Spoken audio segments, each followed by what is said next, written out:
Prime minister on line میں بات کرتے ہوئے وزیر اعظم یوسف رضا گیلانی نے کہا کہ کرپشن الزامات سب جمہوری حکومتوں پر لگے ہیں، جس کے بعد ہمیشہ ڈکٹیٹرز کو اقتدار میں آنے کا موقع ملا، اس لیے نواز شریف الزامات لگانے کی بجائے عدالت جائیں۔ جب کرپشن کے الزام لگتے ہیں تو پھر فارمر پرائم منسٹر نہیں آتے، پھر ڈکٹیٹرز آتے ہیں۔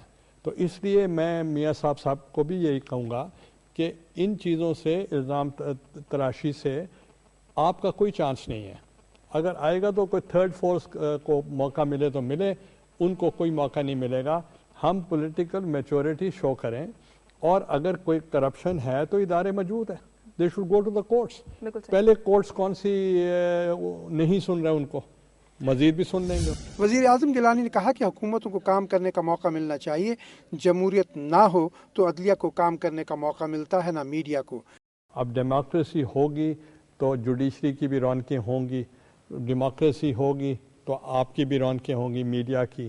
اگر ڈیموکریسی نہیں ہوگی تو پھر سب کی دکانیں بھی بند ہو جائیں گی اور وہاں کسی کو رائٹس نہیں ہوں گی۔ یوسف رضا گیلانی نے کہا کہ تیسری قوت پیدا کرنے کی کوشش کی جا رہی ہے، بغیر نظریے کے قائم ہونے والی پارٹیاں ملک کی خدمت نہیں کر سکتی۔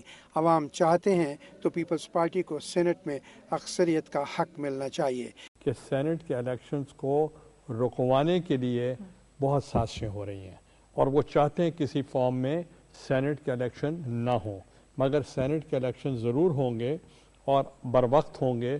اور اگر کسی ان کانسٹیٹیوشنل ایکٹ سے رکوانے کی کوشش کی گئی تو وہ ایک ملک کے لیے ایک بہت، میں سمجھتا ہوں، نقصان دہ ہوگا۔